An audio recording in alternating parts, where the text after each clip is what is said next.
Welcome to our Hatchery Live. I'm here with my partner, Matt Perez, and today's guest is Edgard Hörz. Welcome, Edgar. Hi. Nice to have you. So we typically talk about what's happening in the space of organizations and how we organize ourselves. And it sounds like you figured out a different way of seeing organizations and of seeing how you operate inside an organization. So tell us a little bit about yourself and how you see things. Yeah, sure. So I have the background of I was working on an agency in Germany and was the chief digital officer there. So I built up the whole department, digital team, and I was leading this team, and it was a great team. We were successful, but then last year something changed in my thinking about things, and this is why I call it consciousness matters, because I became aware of things where I think other people do not care about, and this kind of things, for example, are what I'm doing for what kind of people and for what kind of companies I'm doing my job. So I'm using my time and my energy. And this is something which I discovered a lot of companies out there have the same issue, because we live in a world which is quite ego driven, and success is defined by making a lot of money. And I discovered something which is more important than that, and I started thinking about it, and talked to a lot of people, and I'm not alone in this situation. So a lot of people are like waking up in terms of they become aware what they are actually doing, for what are they doing, the stuff they are doing, and making money does not make happy people, and people are not doing good work because they are told to do good work. People are doing good work because they are passionate about something. I like this quote. It's like from the chairman of Polestar, Hakan Samuelsson, and I like it because some companies know how to treat people, know how to be aware of what is really important for people, and others don't do. And I think in the last decades, a lot of companies simply miss to really be aware of what's going on with the people. And I think Corona was a game changer here, because people get a time to think about all the things. Because they are in home office, you're not in this survival mode at your job. This compression, I call it this eat, sleep, work, and fear matrix. Mm-hmm. And if you have a couple of more hours a day, and you can think of things, and you can have the chance to come to this present moment where you really can think of things, Right. and not just lead by the outside world. And this is why I decided to go my own way. And since then, it's crazy things happened to me, and I met a lot of people, had a lot of conversations, and it's interesting how many companies are really struggling to hold people, and they don't know why. And so I wanted to just jump to the topic, because you said a couple of things that are really, I want to ask some more questions about. So the topic, why consciousness matters in the workplace.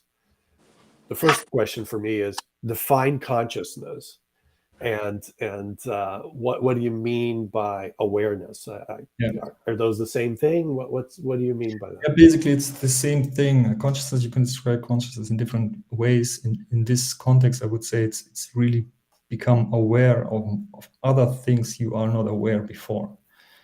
So if you are in this survival mode, you cannot really be innovative. So people who are depressed or who are struggling or who has a lot of stress, you cannot say, okay, come up, make some innovative ideas. It will just not work, because people on this stress level and this compression, they don't see the things because their awareness is like very, very low.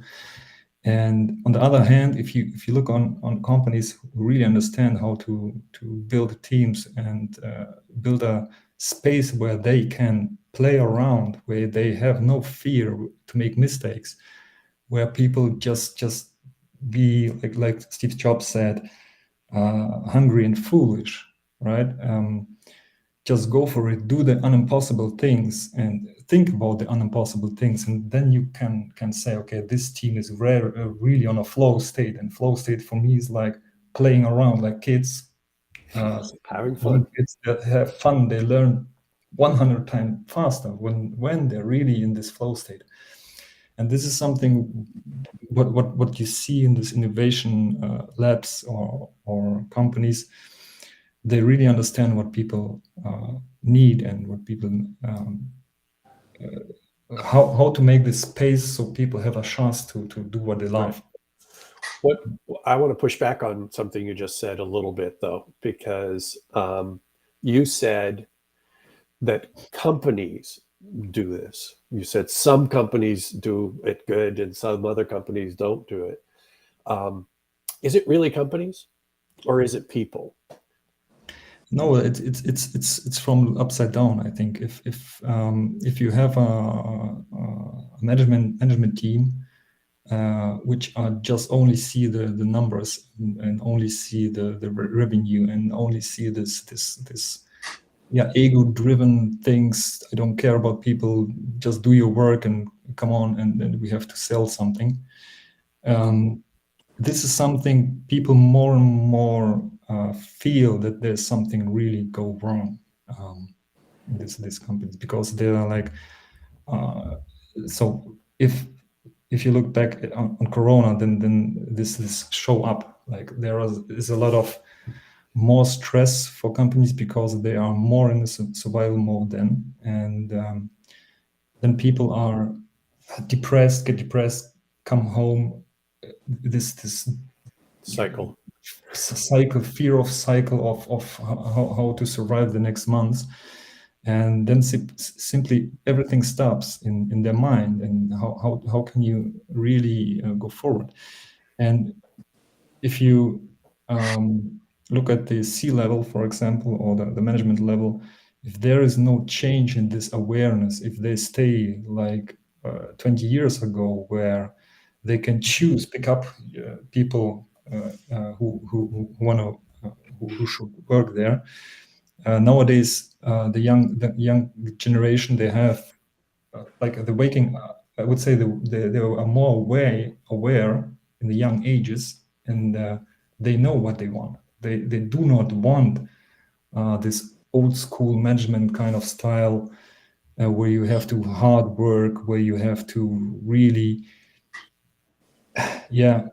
destroy your life at the end, because you can make a lot of money, you can have a great car, a great house, but you still have this emptiness because you are not doing what you love, because you're just doing it for the money. And people are feeling it. A lot of them are really feel it inside themselves, but they do not One of the things that we wrote in the book that's behind me and behind Matt, Radical Companies. This book, and as we've been told, the book is called Radical Companies. You can find it at Amazon. The way we framed it was that the companies themselves have adopted this structure, this system of behavior, which is we call fiat companies or fiat system.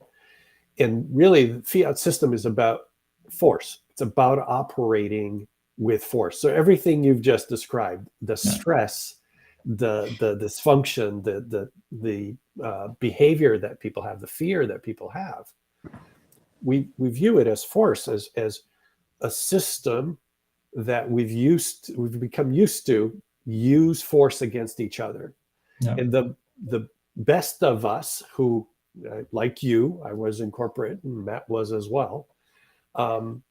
When we were in corporate, we learned to use that force as well as we could, because that was success. Yes. Oh yeah, we're very, very good at it. If we really think about the education system and young people, really young kids, it starts with this education. There are also force. You have to make great notes. You have to, and all the kids are like, I hate school because of this force. So the school is not playful, not fun, not really about anything they don't really want to learn. I mean, my kids can tell you all of the 600 Pokemons and all the stuff the Pokemons can do in just no time, because they enter this flow state. They love it. They swap it into this. And if you really raise up these kids, and then later in this, like I said, force thing, it's nothing else but fear. And fear is a vehicle to push people, of course.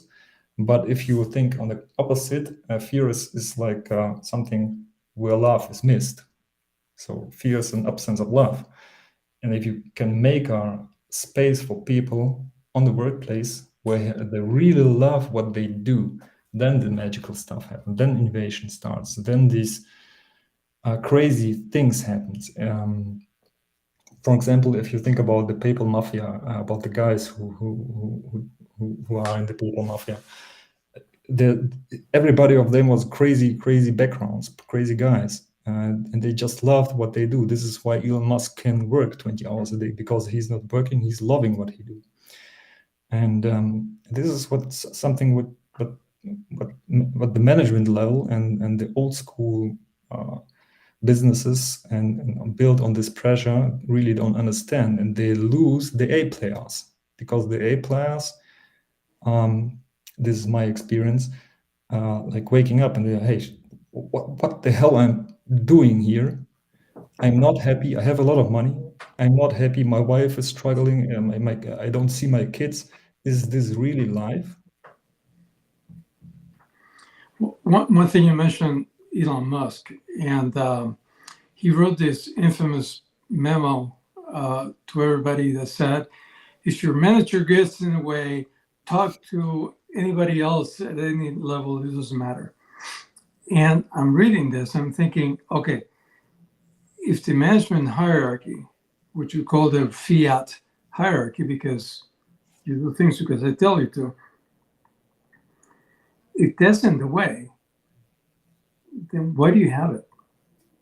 Why have a fiat management in place?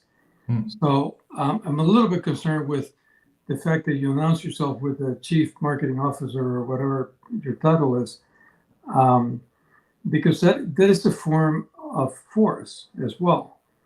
I was CEO of my previous company, and I was always been a CXO of some sort. Not always, but for a long time. But I realized now that that's a way of saying, listen to me, because I have the C and the O in my title. You have to listen to me. Yeah, you have to listen to me.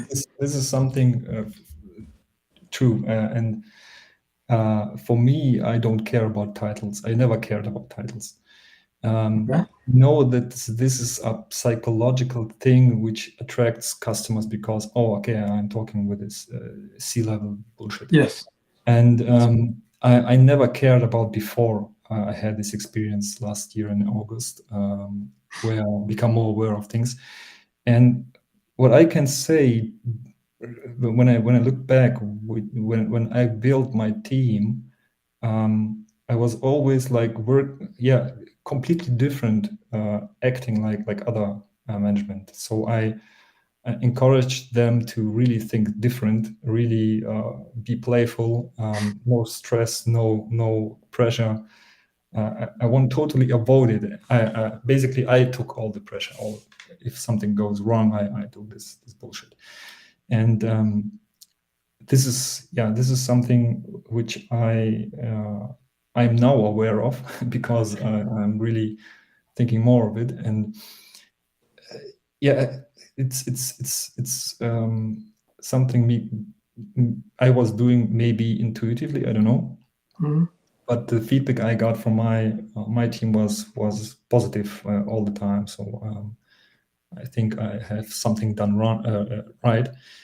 And leaving this company, this was basically the highest barrier for me, not myself, but losing my team. That was not an easy decision. But if you really sitting there, being aware of all the bullshit going on in this world and all the bullshit going on in micro and macro systems, and you're sitting there for 2 hours and doing nothing and say, what the hell? Because I simply could not work for the customers we had anymore, because I simply don't like some of them. I was not committed to the purpose. So this is something really important, I think, because if you think about this golden circle of Simon Sinek, where he is talking about the why, it's true. Companies like Apple and so on, they have their why and they are successful because of their why. But nowadays, it's more the personal why, which is come up for people. Why I am doing this here right now. And this is really a big problem for this pressure-based companies, because most of them are not doing great stuff and not really serving the humanity or They're making money. Yeah, it's all about the money. Yeah, it's all about the money. Which leads me to a lot of the things you're talking about is what we call co-management. There's the term self-management out there, and there's TEL, and there's lots of terms for it. Yeah. But the reality is that when we form a company, if the three of us form a company, we co-manage the company. There's no company that manages itself outside of the three of us that do it. So we call that co-management. And what you're, I don't know if you're leaving out or leading to, is the other half of that coin, which is the ownership. I don't know if you took capital from outside, from other people and whatnot, but whoever is the owner is the ultimate boss. And whoever is the owner they cannot tell you what to do. Well, at least in the US, they technically cannot tell you what to do, but they can fire you. So you have that fear hanging over your head when they said, you should do this, you should do that. They can't fire you. They can't tell you what to do, but they can fire you. So you do it. So ownership, which we call co-ownership, is very important as well. And I don't know where you are in that trip or in that journey, or. Yeah, that's totally true. I would sign it, because what I would love to see more in these companies are very low hierarchy systems, where people, I mean, the best inventions in this world are made of 5 to 7 people groups. And so why do we have to this hierarchy bullshit things going on there? Just form the right people in terms of their kind of specific energies they have or backgrounds, and you will gain a lot of innovations. It's so simple is it.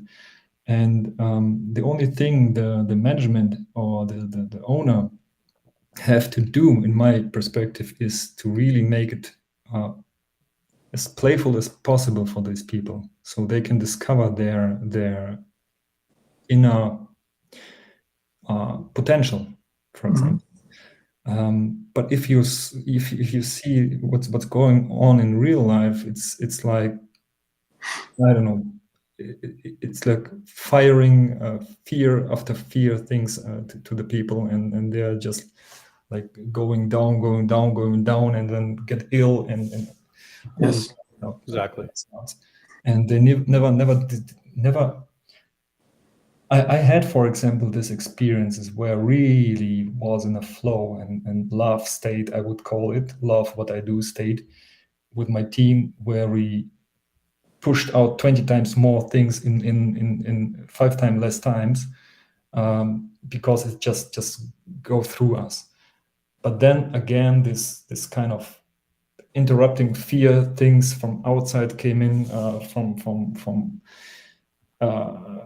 different angles, and then you are again like stuck, or your brain just stopped working Yes. coherent. And this is like this, like in this coaching business or thing that people are all talking about. If your brain is not coherent, not in a flow state, when your left and right side is not connected to another, then you are in the survival mode state, and then nothing can happen, because you have 1,000 thoughts at the top. You came home and you struggle because you are thinking about the job for the next day, and then this cycle never stops. And you bring all those bad habits to your family life as well. Yeah. Again, that's unfortunate that I have that experience as well. You're bringing this energy to your home for sure, and then Negative. the real bullshit starts, because you are like a mirror, right? You to your kids, you're not really there. You're not present to your kids. You're not present to your wife. Yep. Your wife don't understand you, and all this stuff. And if you really get aware of it, and what I said, for example, if you think about this system, how it's built up, because people on a lower level in a company are looking up to the people who earn a lot of money, and they look at them and say, oh look at that, he has a house, he has 2 cars, he's so successful, and I want that, and I want that, and then the next bling bling, and they achieved it, and the next bling bling. And what is in the end? So at the end is, okay, I have this car, and then there's this whole, like, okay, Exactly. interesting. It's like Jim Carrey said, I have to become a millionaire to get the answer. That's not the answer. And this is something you really can see in which state people are, and they are like, if they have the next bling bling, it's all fine, but they feel inside themselves, they would never tell someone about this inner feeling, but they feel inside themselves there's something wrong. And this is what I experienced, because I talk to a lot of people, and it's crazy, because it's like everybody is playing a game. Everybody is like a actor in this world, not real. Exactly. They put a mask. I put a mask on and go for it. And so what that has stress as well. The idea that you have to behave a certain way and wear certain clothes, and not cross your legs or whatever it is. That's a lot of stress of your life. And not only, it's bad for men, it's worse for women, and it's worse for people not this color. And and this is I love this quote of Jim Carrey also too, because he said depression is deep rest. People are they can't hold this mask anymore. So this mask of the top seller, the mask of the top guy at the company, because they just break down and have to deep rest themselves, because their heart is telling them, okay, now it stops. Now the body is telling you stop. And yeah, it's just crazy because we are like people are following those who are seems to have everything, but the truth is a lot of them are really not happy. So you've done a really good job of describing sort of the problem, if you will. Yeah. And it's very consistent with the way we see it as well. What is the thing that you're hoping to do? What's the passion project that you have that's going to keep force at bay, and that you're not going to create yet another fiat company to do No. more of the same? No, definitely not. But what I am doing is right now, for example, for myself, is I think this concept of companies, which is right now out there, will just break down. I think it's really because of this interconnected possibilities that we have. I think there is like more a network of specialized people who are from themselves like individual player, and they will use or they will be a part of this network or this company network, but there is no like overhead people on the top. And I think this is kind of the future, and we see it more and more coming from the startup scenes. They have people around the world, 40 people around the world, never met each other, but the company is just driving crazy in this technology area. And yeah, this really disruptive thing. And my opinion on this, this old school pressure-based companies will simply die because the people will leave. It's just a matter of time. And So you see the work in primarily in creating new small organizations that are designed to be what you're describing, some place to live out and work in passion and love rather than in fear. Definitely, yeah. And if you look at really big companies out there, I mean, the people don't know each other.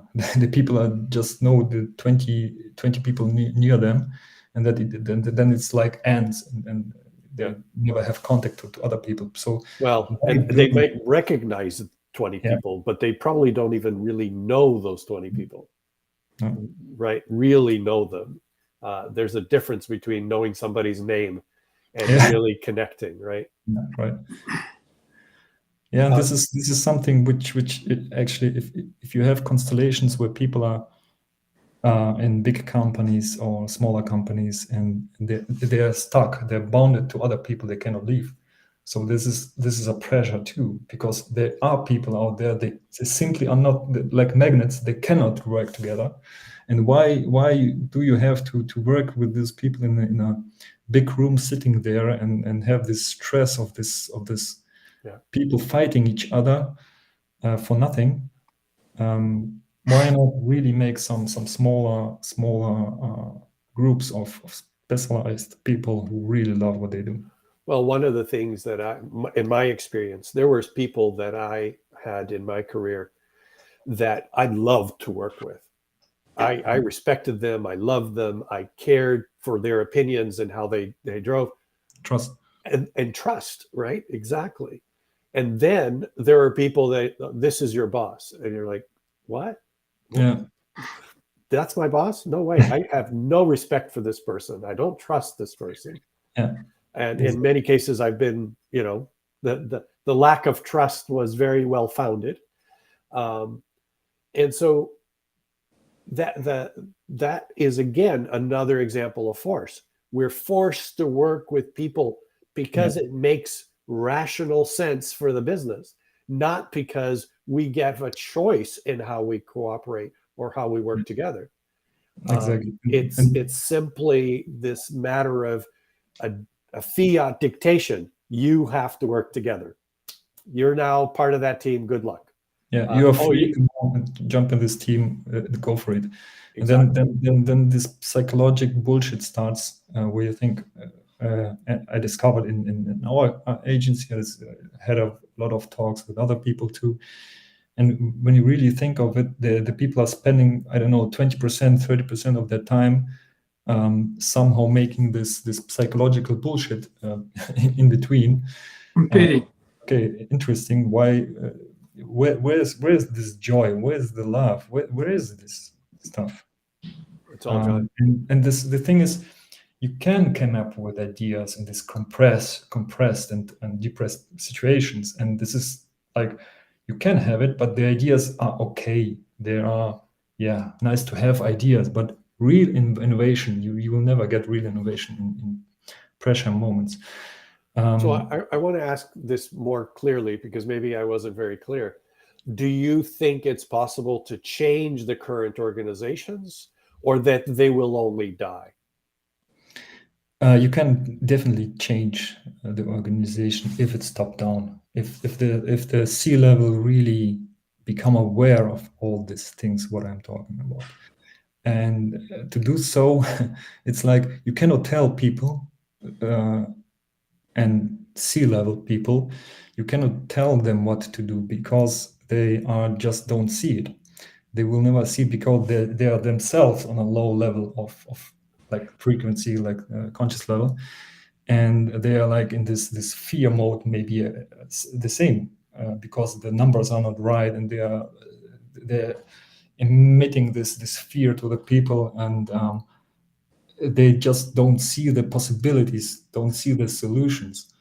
If they become calm, clarity, if they really see through all these things in a total view, micro and macro system, then I think they can act in the right way and build up the company from the ground up. So they have to be disruptive. And they have to really do the work, and it is a lot of work because people do not like change, never like. So the brain don't like change. Brain is operating in the lowest mode, energy mode it can have, and everything is every change is difficult. But those who will not do, this is my personal opinion, will simply die. It's like a matter of time. You know, it's funny. I used to think exactly like you, that you can grow a company that is co-managed and it's okay, but once it's big, then the whole bureaucracy and everything is too set in place to undo. And last week we talked to Andrew Tilling. And Andrew takes a very different approach. Rather than going to the top, he goes to the middle. Mm. So he shows the salespeople how they can make more money. And of course, he shows them by saying, you can be more playful and help each other, and supposed to compete with each other. We can collaborate. And lo and behold, there's proof in the pudding. They make more money, because they're more creative and support each other and things like that. And I imagine, we didn't talk about this, but I imagine they can go to other departments and change each department at a time if the manager, if the boss is accepting. Yeah. And maybe you should change enough of these departments, you can change the top and things will happen. But I used to think the same way. It has to start from the top down, and that's the only way that makes the difference. I think if the top is really ego-driven and on this old school path of delegation and stress and pressure, I think you can have at the middle or downwards, you can have people who are more aware, they have fun, for example, but there will come times where it's not going great to the company, and then you really start feeling, okay, this is something strange happen on the top right now because of the pressure. They delegate the pressure downwards, and then the whole stuff stopped making fun. It could be it could be that people are management themselves like this, but I think the real solution is top down. All right, so we're is it about time or? Yeah, it's about time. I was just going to say one thing because Edgar said bullshit 27 times. I counted. No, I'm just kidding. I didn't count, but it was probably about that number. And I agree with you 100%. And the other thing is, in English at least, we say that shit runs downhill. Right. So yeah, if you don't start at the top, it's pretty hard to stop the shit, right? Because it keeps coming down. So maybe that's not the best place to stop, but but it's a very clear understanding of the state of where we are in our organizations today. Yeah. And people like you who have woken up to understand that recognize very clearly that we cannot keep doing what we're doing in the organizations that we're in. However, you woken up and do something about it. And do something about it. Yeah. So thank you, Edgar. Thanks for waking up, number one. Number two, for doing something about it. And number three, for joining us today and talking about and understanding awareness of what it means to be in an organization. So we've got, Matt, we've got so next week we'll have Daniel Hammond, and he's at the Human Contract, and the topic is top-down solutions. Should there be limits? I'm not sure what that means, but we'll figure it out. We'll figure it out. And it sounds like we're back to the topic of top-down. So that seems to be a big topic. Again, Edgar, thank you very much. And we'll follow up with you and continue the conversation. Yeah, it was actually, it'd be interesting to talk to Edgar in about 6 months to see how things are going. Yeah, that would be great. Sure. Okay. Would love to. Ciao, everyone. Thank you. Bye-bye.